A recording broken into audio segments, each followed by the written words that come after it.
ఆకలైతుందా? ఆకలైతుందా? నాకు కూడా అవుతుంది. ఎక్కువసేపు ఏం తీసుకోను కానీ ఒక్కసారి గట్టిగా జగిత్యాలని తినబెట్టట్టు జై తెలంగాణ, కేసీఆర్ గారి నాయకత్వం.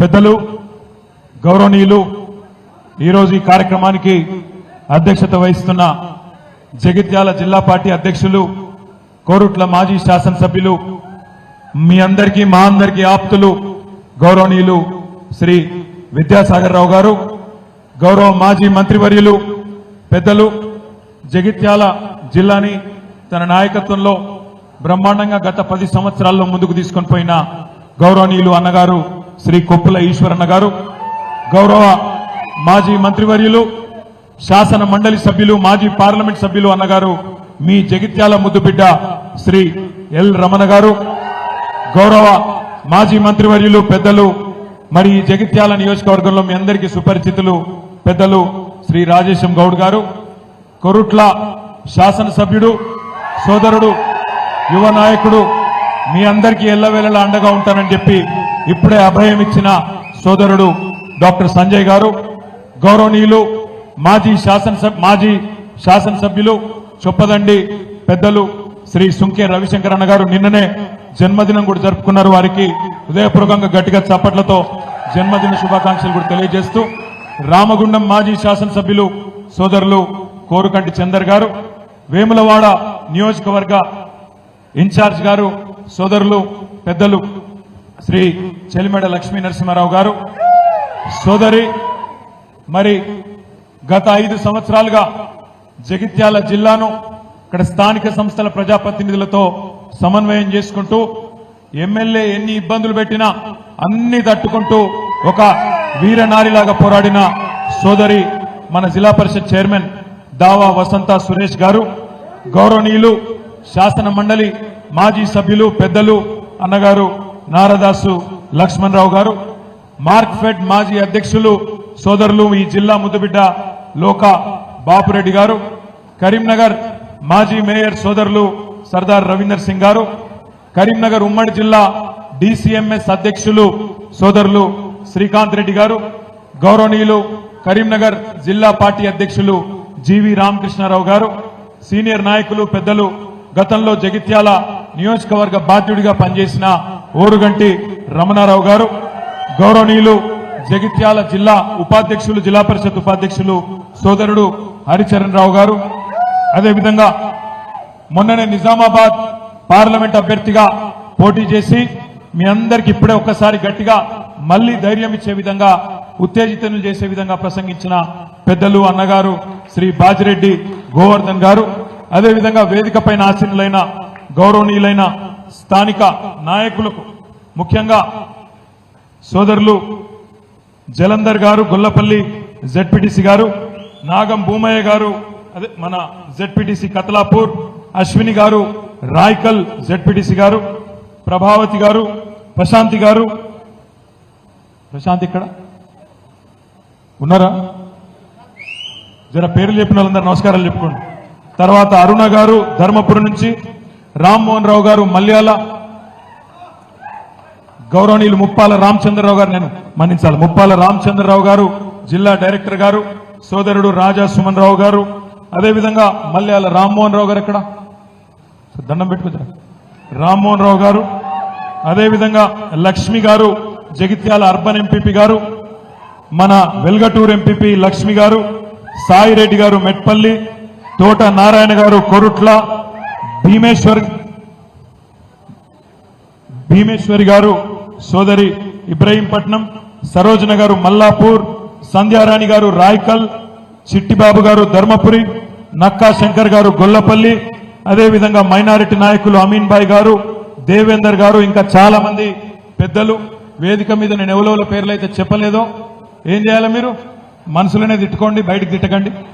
వేదిక ముందున్న మా తమ్ముళ్లకు చెల్లెళ్లకు పేరు పేరున జగిత్యాల జిల్లాలోని వివిధ ప్రాంతాల నుంచి విచ్చేసిన మీ అందరికీ హృదయపూర్వకంగా తల వంచి నమస్కారాలు తెలియజేస్తూ, పత్రికా మిత్రులకు కూడా ప్రత్యేకంగా నమస్కారాలు తెలియజేసుకుంటూ, మరి నేను అనుకున్నా ఇక్కడికి వచ్చినప్పుడు మీరందరూ ఏమన్నా కొద్దిగా డల్లుగా ఉంటారేమో అనుకున్నా, కానీ మీరు మాత్రం మా జగిత్యాలకు పట్టిన శని పోయింది మంచుకున్నట్టు బ్రహ్మాండంగా ఉత్సాహంగా ఉన్న మా తమ్ముళ్లకు చెల్లెళ్లకు పేరు పేరున అందరికీ కూడా హృదయపూర్వకంగా ధన్యవాదాలు.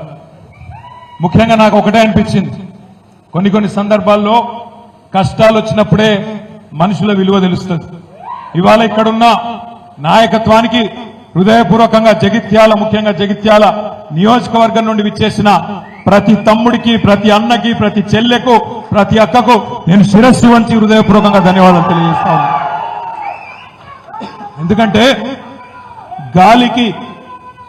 గాలికి గడ్డపారలు కొట్టుకపోవు, గట్టి నాయకులు కొట్టుకపోరు. గాలికి కొట్టుకపోయేటి గడ్డి పోచలు మాత్రమే. అట్లనే మీ ఎమ్మెల్యే ఒక గడ్డి పోచ లాంటి ఎమ్మెల్యే పోయింది తప్ప గడ్డపారల్ లాంటి నాయకులు, గట్టిగా ఉన్న నాయకులు మీరెవరు పోలే. ఇవాళ ఒక్క మాట మీరు యాద్ చేసుకోండి, ఇక్కడ గెలిచిన ఎమ్మెల్యే మొన్న మీరు చేస్తే ఎమ్మెల్యే అయింది. ఆయన ఎమ్మెల్యే మీరు చేస్తే అయింది తప్ప మిమ్మల్ని ఆయన తయారు చేయలే. మీరు కష్టపడి వందల వేల మంది కవితక్కతో సహా ఎంతో మంది కష్టపడితే ఒక్కడు ఎమ్మెల్యే అయింది. ఇవాళ ఎమ్మెల్యే దొంగలలో కలిసిపోయిండు, పోయిండు. రేవంత్ రెడ్డి ఇసిరే ఎంగిలి మెతుకుల కోసం ఆశపడిపోయిండు. కుండ వలిగితే వలిగింది కానీ కుక్క బుద్ధి తెలిసింది అన్నారు. గట్ల మీ ఎమ్మెల్యే బుద్ధి ఇవాళ తెలిసి వచ్చింది. ఒక్క మాట ఆలోచించండి, అభివృద్ధి కోసం పోయినా అంటుండు. ఏం అభివృద్ధి? ఏం చేస్తా అన్నాడు రేవంత్ రెడ్డి? కేసీఆర్ జగిత్యాల జిల్లా చేస్తే నేను జగిత్యాల జిల్లా రద్దు చేస్తానందుకు పోయినవా? లేదా కేసీఆర్ మెడికల్ కాలేజ్ పెడితే, నర్సింగ్ కాలేజ్ పెడితే దాన్ని రద్దు చేస్తా అంటే పోయినవా? దేనికోసం పోయినావు? కేసీఆర్ 4500 డబుల్ బెడ్రూమ్ ఇల్లు మీ జగిత్యాలలో ఎక్కడ లేదు. రాష్ట్రంలో సిరిసిల్లలో లేదు, సిద్దిపేటలో లేదు, గజ్వేల్లో లేదు, కోరుట్లలో లేదు, ఎక్కడ లేదు. మీ జగిత్యాలలో 4500 డబుల్ బెడ్రూమ్లు కేసీఆర్ ఇస్తే దాన్ని అలా రద్దు చేయమని పోయినవా? దేనికోసం పోయిండు మీ ఎమ్మెల్యే? ఏ అభివృద్ధి ఆశించిపోయిండు? ఒకటే ఒక్క అభివృద్ధి అని ఆశించింది. వాళ్ళ ఇయ్యపోనికి బిల్లులు రావన్నట, ఈయన క్రష రాగద్దట, అంతే, ఏం లేదు. ఆయన సొంత అభివృద్ధి 4 డబ్బులు సంపాదించుకోవాలనే తాపత్రయం తప్ప మీకోసమో ఊర్ల కోసమో జగిత్యాల పట్టణం కోసమో పోలేదు. దయచేసి నేను మిమ్మల్ని కోరేది ఒకటే, మీ వల్ల ఎమ్మెల్యే అయ్యిండు, మీరు చేస్తే ఎమ్మెల్యే అయ్యిండు. నిజంగా రేషం ఉంటే డాక్టర్ సంజయ్, రేవంత్ రెడ్డి, నేను ఒక్కటే అడుగుతున్నా, దమ్ముంటే పదవికి రాజీనామా చేసి తిరిగి ప్రజల దగ్గరికి రా. చెప్తారు నువ్వు చేసింది కరెక్టా కాదా, ప్రజలు చెప్తారు. మీకు ఒక 2 విషయాలు నేను చెప్పాలా. మొదటిది ఏంటి అంటే, కొంతమంది అంటారు, అన్నా ఆనాడు మనం అధికారం ఉన్నప్పుడు కూడా కాంగ్రెస్ వాళ్ళని చేర్చుకున్నాం కదా, కాబట్టి ఇప్పుడు వాళ్ళు చేసేది కూడా కరెక్టే అని కొంతమంది అక్కడక్కడ కాంగ్రెస్ వాళ్ళు సన్నాయి నొక్కులు నొక్కుతారు. మనం చేసిన దానికి వాళ్ళు చేసిన దానికి తేడా ఏందో మీకు తెలవాలి. ఈ పార్టీ ఫిరాయింపులు ఎవరు చాలు చేసిండ్రో కూడా మీకు తెలవాలి. ఒక్కసారి దయచేసి గతంలో చూడండి, ఈ భారతదేశంలో ఆయారాం గయారాం అనే కల్చర్, అనే సంస్కృతి, ఆ విష బీజానికి ఆనాడు మొక్క దొడిగింది ఎప్పుడు అంటే, ఆనాడు కాంగ్రెస్ ప్రభుత్వం శ్రీమతి ఇందిరాగాంధీ గారు ప్రధానమంత్రిగా ఉన్నప్పుడే హర్యానా రాష్ట్రంలో ఏ ఎమ్మెల్యే గెలిచినా వాళ్ళని గుంజుకునే సంస్కృతికి శ్రీకారం చుట్టిందే కాంగ్రెస్ ప్రభుత్వం. అందుకే భారతదేశంలో అంటారు, ఆయారాం గయారాం అనే సంస్కృతిని ఈ దేశ రాజకీయాల్లో తీసుకొచ్చిందే కాంగ్రెస్ పార్టీ. ఆ తర్వాత 2004లో మనతో పొత్తు పెట్టుకున్నారు. పొత్తు పెట్టుకొని మన ఎమ్మెల్యేలు 26 మంది గెలిస్తే, ఆనాడు అప్పుడున్న కాంగ్రెస్ నాయకులు, అప్పుడున్న కాంగ్రెస్ ప్రభుత్వం మన 10 మంది ఎమ్మెల్యేలను ఆనాడు ఆ పార్టీలో కలుపుకునే ప్రయత్నం చేసింది. చేసిన తర్వాత 2014లో ఈ రాక్షసులతో కొట్లాడి ఇదే కాంగ్రెస్ పార్టీ మెడలు వంచి మీ ఆశీర్వాదంతో, తెలంగాణ ప్రజల దయతో ఆనాడు కేసీఆర్ గారి నాయకత్వంలో తెలంగాణ సాధించుకున్న తెలంగాణలో 2014 తర్వాత మీ అందరికీ యాదకుండాలి, ఈ రోజున్న ముఖ్యమంత్రి రేవంత్ రెడ్డి 50 లక్షల రూపాయలతో మన ఎమ్మెల్యేలను కొనుగోలు చేసేందుకు ఆనాడు వచ్చి అడ్డంగా దొరికిపోయి జైలు కూడా పోయిన విషయం కూడా మీ అందరికీ కూడా యాదకుండాలి. ఆ రోజు మన ప్రభుత్వాన్ని పడగొట్టే ప్రయత్నం చేస్తే, మన ఎమ్మెల్యేలను పైసలు పెట్టి ఎత్తుకపోయే ప్రయత్నం చేస్తే, తెలంగాణ కొత్త రాష్ట్రంగా ఏర్పడ్డా వీళ్ళు నిలుపుకోలేకపోతున్నారు. నడపచాతన అయితే లేదు, వీళ్లకు పరిపాలన దక్షత లేదు, దమ్ము లేదు, రాజకీయ స్థిరత్వం లేదు అనే పరిస్థితి వస్తే అగో ఆనాడు తెలుగుదేశం పార్టీ, బీఎస్పీ పార్టీ ఆ రోజు 3/2 మంది మన పార్టీలో విలీనమైంది. మన పార్టీ ఒక్కొక్కరిని ఎమ్మెల్యేలు తీసుకోలే, రాజ్యాంగంలోనే ఉంది. ఏదన్నా ఒక శాసనసభ పక్షం 3/2 మంది కనుక వచ్చి ఇంకో పార్టీలో చేరితే అది రాజ్యాంగబద్ధమని చెప్పి, చట్టబద్ధమని చెప్పి రాజ్యాంగంలో ఉంది. మనం ఎన్నడూ రాజ్యాంగాన్ని తుంగలదొక్కలేదు, చట్టాన్ని తుంగలదొక్కలేదు. బీఎస్పీ 2 ఎమ్మెల్యేలు గెలిస్తే వాళ్ళిద్దరు వచ్చి చేరినరు. 15 మంది టీడీపీ ఎమ్మెల్యేలు గెలిస్తే 10 మంది వచ్చి చేరినరు. కాంగ్రెస్ వాళ్ళు 18 మంది గెలిస్తే 12 మంది వచ్చి చేరినరు.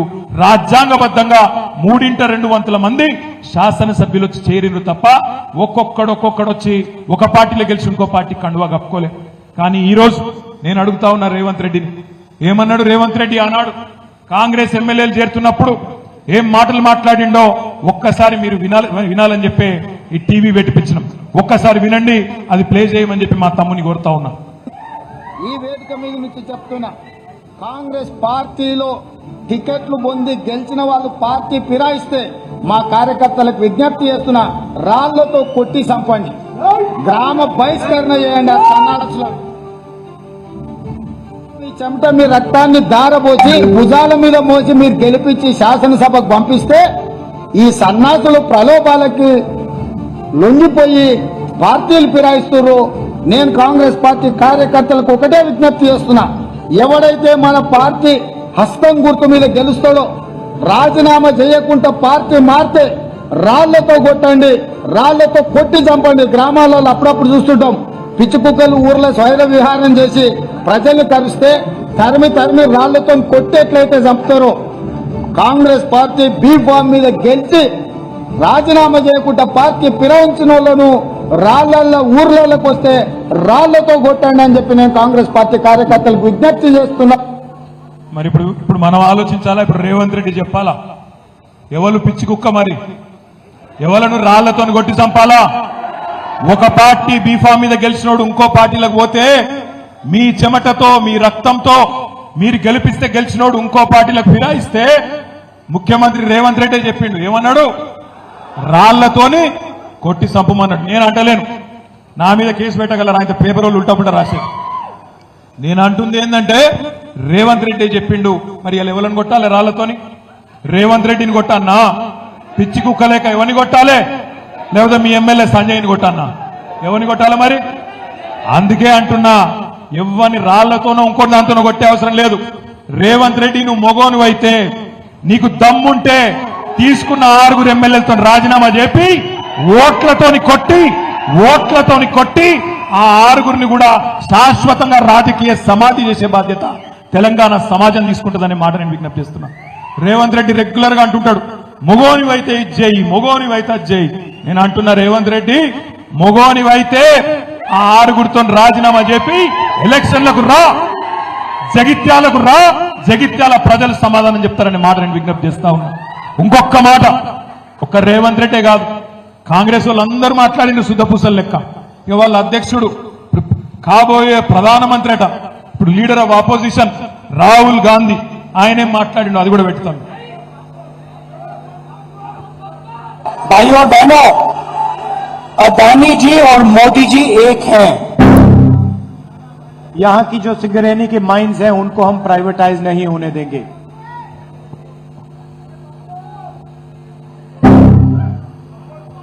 I don't think democracy has been as much at risk, the constitution has been as much at risk as it is today.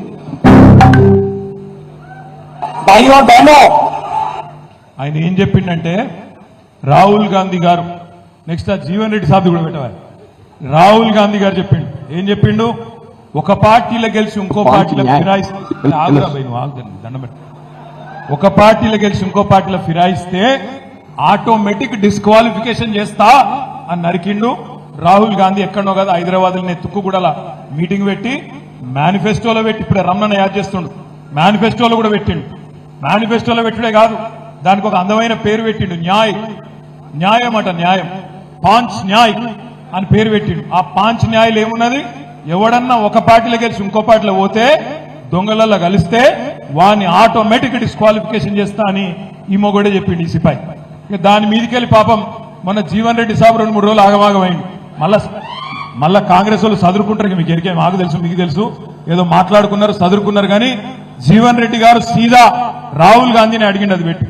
ఇలా స్వయంగా మన ఏసీసీ ఎన్నికల ప్రణాళిక ఏదైతే పాంచ్ న్యాయ్ ఏ పరిస్థితుల్లో ఏదైతే యాంటీ డిఫెక్షన్స్ ఎంకరేజ్ చేయకూడదు, గతంలో రాజీవ్ గాంధీ రూపొందించినటువంటి యాంటీ డిఫెక్షన్ లా ఏదైతుందో కొంత రూపభూషణంగా ఉన్నది, దాన్ని మరింత పటిష్టం చేసి ఇవాళ పార్టీ డిఫెక్షన్స్ ఏదైతుందో చెక్ పెట్టే విధంగా, ఎవరైతే సభ్యుడు పార్టీ మారినట్టయితే వారి సభ్యత్వం రద్దు చేయబడే విధంగా మేము చట్టాన్ని మార్పు చేయడం జరుగుతుందని చెప్పని ఇలా పాంచ్ న్యాయలో కాంగ్రెస్ పార్టీ ఎన్నికల ప్రణాళికలో పేర్కొందని చెప్పంటున్నాను. దానికి భిన్నంగా ఇవన్నీ జరుగుతుంటే నాకు రియల్లీ ఫెల్ట్ మీ మాటల్లో ఒక ఇలా స్వయంగా మన ఏసీసీ ఎన్నికల ప్రణాళిక ఏదైతే పాంచ్ న్యాయ్ ఏ పరిస్థితుల్లో ఏదైతే యాంటీ డిఫెక్షన్స్ ఎంకరేజ్ చేయకూడదు. జీవన్ రెడ్డి సాబ్ చెప్పింది వినరా, ఒక పార్టీలో గెలిచినోడు ఇంకో పార్టీలో మారద్దు అని మేమే పెట్టినాం మేనిఫెస్టోలా, మరి ఇప్పుడు సిగ్గు తప్పి మళ్ళీ వాడిని చేర్చుకుంటున్నారు ఎట్లా అని జీవన్ రెడ్డి గారు కూడా పాపం ఆక్రోశం వెళ్ళగక్కింది. అందుకే నేను అంటున్నా, మరి జీవన్ రెడ్డి గారు చెప్తున్నాడు, రేవంత్ రెడ్డి గారు చెప్పిండు రాళ్లతో కొట్టండి, పిచ్చి కుక్కను కొట్టినట్టు కొట్టండి అని చెప్పిండు. ఇక జగిత్యాల ప్రజలు నిర్ణయం తీసుకోవాలి, ఏం చేయాలా, రేవంత్ రెడ్డి గారు చెప్పినట్టు చేయాలనా లేదా ఓట్లకు మళ్ళీ అడిగేతందుకు వస్తే ఉరికిచ్చి కొట్టాలనా, దయచేసి ఆలోచించమని చెప్పి నేను కోరుతా ఉన్నా. ఎందుకు జరుగుతున్నాయి ఇవన్నీ, ఎందుకు జరుగుతున్నాయంటే ఒకటే ఒక కారణంతో జరుగుతున్నాయి. ఎందుకంటే కాంగ్రెస్ వాళ్ళు నోటికొచ్చిన మాటలు చెప్పిండ్రు, నోటికొచ్చిన హామీలు ఇచ్చిండ్రు. మీకు తెలుసు ఎన్ని నరికిండ్రో మీకు తెలుసు. డిసెంబర్ 8 నాడు అప్పటిదాకా ఉరుకుండ్రి బ్యాంకులకు 2 లక్షల లోన్లు తెచ్చుకోండి, నేను వెంటనే సంతకం పెడతా, డిసెంబర్ 9 నాడు రుణమాఫీ చేస్తా అన్నాడు. 7 నెలలాయే ఇప్పటిదాకా ఏమీ లేదు, అతి లేదు గతి లేదు. రోజొక్క తారీఖు చెప్తున్నారు, టైం పాస్ చేస్తున్నారు. ముసలోళ్ళ కేసీఆర్ 2000 ఇస్తుండు, నేను 4000 ఇస్తా. కేసీఆర్ ముసలమ్మకో ముసలయ్యకో ఇద్దరు ఒకరికే ఇస్తుండు, ఇద్దరికి ఇస్తా. నువ్వు ఆగురా రాజశేఖర్, అతను ఆగు, మావాడు ఆగుతలేడు. అయితే ఇన్ని మాటలు చెప్పిండు, అవన్నీ వినిపిద్దాం, ఆగు వినిపిద్దాం. ఇంకేం చెప్పిండు, ఆడబిడ్డలందరికీ నెలకు 2500 ఇస్తా, కింటాల్కు 500 రూపాయల బోనస్ ఇస్తా. ఇంకా నోటికొచ్చిన మాటలు, బీసీలకు 42% రిజర్వేషన్ ఇస్తా, రాబోయే 5 ఏళ్లలో 1,00,000 కోట్లు ఖర్చు పెడతా, మైనారిటీలకు ఒక 20,000 కోట్లు ఖర్చు పెడతా. నోటికొచ్చిన హామీలు, నోటికొచ్చిన మాటలు 420 హామీలు, ఒకటి కాదు 2 కాదు 420 హామీలు ఇచ్చి గద్దెల కూర్చున్నాడు రేవంత్ రెడ్డి కాంగ్రెస్ ప్రభుత్వం. మరి ప్రజలు అడుగుతారు కదా, ఏమయ్యా రేవంత్ రెడ్డి ఏం సంగతి అని అడుగుతారు. అందుకే భయపడి ఏం చేస్తున్నాడు, ఎక్కడ కాంగ్రెస్ ఎమ్మెల్యేలలో కూడా ముసలం ముడతదో, ఎక్కడ ప్రజల ఒత్తిడికి తట్టుకోలేక కాంగ్రెస్ వాళ్ళు బేజారైతారో, అందుకే కొంతమంది ఎమ్మెల్యేలను కొనుక్కొని అక్కడ కొన్ని పైసలు వారేసి కొనుక్కొని కూర్చోబెట్టుకుంటే బొమ్మలోలే మీ సంజయ్ ఓలే బొమ్మలోలే కూర్చుంటారని చెప్పి ఆయన ఆలోచన. ఒక్కసారి వినండి, రేవంత్ రెడ్డి ఏమేం హామీలు ఇచ్చిండు తెలంగాణ ప్రజలకు, ఒక్కసారి వినండి అని చెప్పి నేను కోరుతా ఉన్నా. ఇవాళ రుణమాఫీ చేసిన వాళ్ళందరినీ నేను విజ్ఞప్తి చేస్తున్నా, ఎంబడే బ్యాంకు పోయి 2 లక్షలు తెచ్చుకోండి, డిసెంబర్ 9 నాడు నేను రాగానే మాఫీ చేస్తా. ఇవాళ చంద్రశేఖరరావు ఏమనుకుంటున్నా అంటే రుణమాఫీ చేసిన ఓట్లు నాకు పడతాయని. నేనేం చెప్తున్నా అంటే రుణమాఫీ అయిన వాళ్ళందరూ ఎంబడే పోయి మళ్ళీ 2 లక్షల రుణం తెచ్చుకోరి, డిసెంబర్ 9 నాడు నేను అవి మాఫీ చేస్తా. కాబట్టి రైతులందరికీ నేను విజ్ఞప్తి చేస్తున్నా. ఇప్పుడు రుణమాఫీ అయిందా, రుణమాఫీ డిసెంబర్ 9 నాడు సంతకం పెట్టిండా? మరి దాన్ని దృష్టి మరల్చాలంటే ఏం చేయాలి, ఎమ్మెల్యేలను కొనుక్కోవాలి, గుంజుకపోవాలి, గొర్రెలను బర్రెలను కొన్నట్టు వాళ్ళని కూడా తీసుకుపోయి దొడ్లు కట్టేసుకోవాలి. ఇంకోటి పెట్టుకుంటే 2000 వస్తుంది, కానీ 1 నెల వాయిదా పడ్డదంటే వచ్చే నెల మేము 4000 ఇస్తాం. మా అక్కలకు మా పెద్దమ్మలందరికీ నేను చెప్తున్నా, వచ్చే నెల నుంచి ఇంటి కరెంటు బిల్లు కట్టాల్సిన పని లేదు. మీ కరెంటు బిల్లు కాంగ్రెస్ పార్టీ కట్టది. 1 రూపాయి కూడా కరెంటు మీకు కట్టాల్సిన పనే లేదు. టీవీ పెట్టుకోవచ్చు, ఫ్యాన్ వేసుకోవచ్చు, మంచిగా బాజాప్తా కరెంటు బిల్లు లేకుండా మీరు గృహలక్ష్మి పథకం కింద మీకు కరెంటు బిల్లు వస్తుంది. ఇప్పుడు తీసుకుంటే 10,000 వస్తుంది రైతు బంధు, కాంగ్రెస్ అధికారంలోకి వస్తే 15,000 వస్తుంది. ఇవాళ 10,000 పోతే 15 కేసీఆర్ ఉంటే 10,000 నేను వస్తే 15,000 అర్రాసు పాటలెక్కని వచ్చిందా 15,000 అసలు ఆ 10,000 వస్తుందా మరి ఏం చేయాలి డైవర్షన్ చేయాలంటే ఏం చేయాలి జగిత్యాల ఎమ్మెల్యేలు ఎత్తుకపోవాలి బాన్సువాడ ఎమ్మెల్యేని ఎత్తుకపోవాలి దొడ్లు కట్టేసుకోవాలి బిల్డప్ ఇవ్వాలి అది కథ ఇంకొక మాట నెలకు 2,500 ఇస్తా అన్నాడు మహిళలకు ఇచ్చిండా వచ్చిందా కరెంటు ఫ్రీ అన్నాడు ఉంటే కదా ఇచ్చేదందుకు కరెంటు ఎన్నిసార్లు కట్ అవుతుంది రోజు కనీసం 10-15 సార్లు కట్ అవుతుందా మళ్ళా సబ్ స్టేషన్ల కాడ లొల్లైతుందా మరి దాని నుంచి దృష్టి మళ్ళీ ఇవ్వాలంటే ఏం చేయాలి మళ్ళీ ఎమ్మెల్యేలను ఎత్తుకపోవాలి రోజొక్కడు వేయిండు బీఆర్ఎస్ అయిపోయింది కథమైపోయింది పోయినపోయింది పార్టీ కథమైపోయింది అని చెప్పి పుకార్లు ఉట్టియాలి ఆయనకి ఇష్టమైన పత్రికలలో టీవీలలో బ్రహ్మాండంగా రాపియాలి నేను అందుకే అంటున్నా గాలికి గడ్డపారలు కొట్టుకపోవు నిజమైన గులాబీ దండు ఎక్కడ పోదు తిరిగి కేసీఆర్ నాయకత్వంలో తప్పకుండా విజృంభిస్తాం కొంత తాత్కాలికంగా ఒక 2 ఎదురు దెబ్బలు తగిలినాయి మొన్న 3వ కొట్లాడినాం శాసనసభకు ఏమైంది ఆంధ్రప్రదేశ్ చూసిండ్రు మీరు ఇంకోకాడ చూసిండ్రు ఏమైంది 2వసారికి అక్కడ ఇబ్బంది అయింది కానీ ఇక్కడ 2 సార్లు ఎవల పొత్తు అవసరం లేకుండా ఎవల మద్దతు అవసరం లేకుండా ప్రజల ఆశీర్వాదంతో 2014లో 63 సీట్లు గెలిచినాం 2018లో 88 సీట్లు గెలిచినాం 2023లో కూడా 3వ వంతు సీట్లు 39 సీట్లు మీ దయతో మీ ఆశీర్వాదంతో గెలిచినాం 14 సీట్లలో కేవలం స్వల్ప తేడాతో 3-4 వేల తేడాతోనే ఓడిపోయినాం జుక్కల్లో 1,100 ఓట్లతో ఓడిపోయినాం దేవరకద్రలో 1,300 ఓట్లతో ఓడిపోయినాం బోధన్ల 3,000 నాగర్ కర్నూలు 5,000 ఆదిలాబాద్ లో 3,000 కాగజ్ నగర్ లో 3,000 ఓట్లతోని స్వల్ప తేడాతోని 14 సీట్లు పోయినాయి లేకపోతే 3వసారి కూడా మళ్ళా ముచ్చటగా కేసీఆర్ గారే ముఖ్యమంత్రి ఉంటుండే సరే ఇక పార్లమెంట్ ఎన్నికల కాడికి వచ్చే వరకు ఏం జరిగిందో మీకు ఎరికే కింద కన్యాకుమారి నుంచి మొదలు పెడితే పైన కాశ్మీర్ దాకా ఒకటే తీరుగా మోడీ కావన్నా మోడీ వద్దా అనే దాని మీద ఎలక్షన్ జరిగింది దాంతో ఏమైంది సమాజం నిట్ట నిలువున చీలిపోయింది కొంతమంది ఎన్డీఏలో ఉండే కొంతమంది ఇండియా కూటమిలో ఉండే ఈ 2 కూటమిలో ఉన్నోళ్ళకు మోడీ వద్దనుకుంటే ఇండియా కూటమి కోటేసిండ్రు మోడీ కావాలంటే ఎన్డీఏ కూటమి కోటేసిండ్రు ఏ కూటమిలో లేనోళ్లకు దురదృష్టవశాత్తు మొన్న కొంత ఇబ్బంది కలిగింది మీరు చూడండి ఒక్కసారి కింద కన్యాకుమారి నుంచి చూస్తే కాశ్మీర్ దాకా ఒకటే రీతిన కేరళలో సిపిఎం పార్టీ ఉంది అక్కడ లెఫ్ట్ ఫ్రంట్ గవర్నమెంట్ ఉంది సిపిఎం పార్టీ కేరళలో ఏ కూటమిలో లేదు ఇటు ఇండియాలో లేదు అటు ఎన్డీఏలో లేదు స్వతంత్రంగా మన లెక్కనే పోటీ చేసింది ఏమైంది 20 సీట్లలో ఒకటే సీట్ వచ్చింది అధికార పార్టీ అయినా ప్రభుత్వం ఉన్నా ఒక్క సీట్ వచ్చింది అదే సిపిఎం పార్టీ పక్కనే ఉండే తమిళనాడులో కూటమిలో చేరింది ఇండియా కూటమిలో చేరితే అక్కడేమైంది 2 సీట్లు వచ్చినాయి సిపిఎం పార్టీకి పక్కకొస్తే జగన్మోహన్ రెడ్డి గారు ఆంధ్రప్రదేశ్ లో ఆయన కూడా ఏ కూటమిలో లేకుండే ఆయన కూడా ఓడిపోయింది ఇక్కడికి వస్తే తెలంగాణలో మనం కూడా ఓడిపోయినాం కొద్దిగా పక్కకు పోతే ఒరిస్సా అక్కడ బిజు జనతాదళ్ 5 సార్లు ప్రభుత్వం ఏర్పాటు చేసిన నవీన్ పట్నాయక్ గారు ప్రభుత్వంలో ఉండి ముఖ్యమంత్రిగా కొట్లాడిన ఎన్నికలు ఆయనకు కూడా ఒక్క పార్లమెంట్ సీట్ వచ్చింది కొద్దిగా పైకి పోతే ఉత్తరప్రదేశ్ అక్కడ బహుజన్ సమాజ్ పార్టీ కూడా ఇండియా కూటమిలో లేదు ఎన్డీఏ కూటమిలో లేదు స్వతంత్రంగా పోటీ చేస్తే వాళ్ళకు కూడా ఒక్క సీటు కూడా రాలే కొద్దిగా పక్కకు పోతే పంజాబ్ లా అకాలీదళ్ కూడా ఏ కూటమిలో లేకుండే వాళ్ళకు కూడా ఒక సీటు కూడా రాలే ఎందుకు చెప్తున్నా ఇదంతా అంటే ఈ దేశంలో ఎన్నో బలమైన పార్టీలు అకాలీదళ్ గాని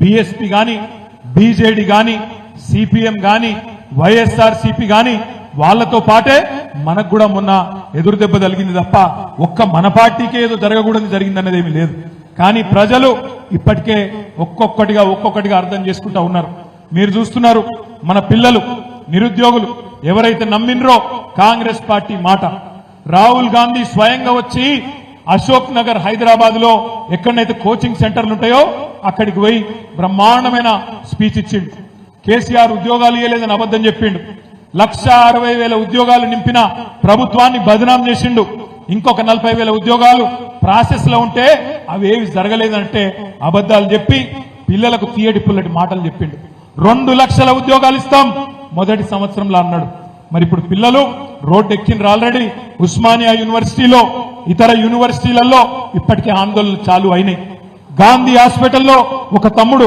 మోతీలాల్ నాయక్ అనే ఒక తమ్ముడు నిరాహార దీక్ష చేస్తుంటే నిన్న ఒక కాంగ్రెస్ ఎమ్మెల్సీ పోతే తన్ని అక్కడికి వెళ్లి ఉరికిచ్చిండ్రు ఎలగొట్టిండ్రు. అంటే కాంగ్రెస్ కు ఇప్పటికే ప్రజల్లో ఉల్టా స్టార్ట్ అయింది.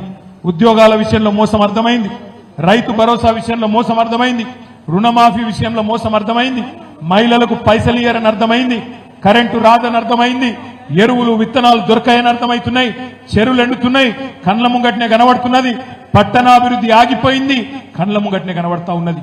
కానీ నాయకులు మాత్రం డైలాగులు కొడుతున్నారు. మీ ఎమ్మెల్యే సంజయ్ లాంటి నాయకులు డైలాగులు కొడుతున్నారు. అభివృద్ధి కోసం పోయినాం. ఏం అభివృద్ధి జరిగింది 6 నెలల్లో?